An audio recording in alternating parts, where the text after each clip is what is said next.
5 katao ang patay at 3 naman ang naiulat na sugatan sa aksidenteng naganap dito sa bakit? Valencia. Ayon sa mga pulisya, hanggang ngayon ay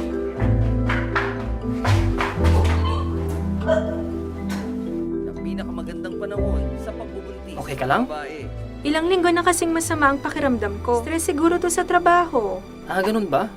Magpahinga na lang tayo tapos natin manood. Dapat na taga-subaybay ng okay si Doc.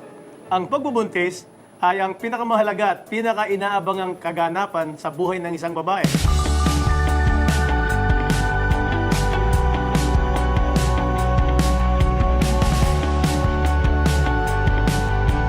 Mahal, mabuti na lang napanood natin sa CLTV 36 yung tungkol sa pagbubuntis, no? Oo nga, mahal.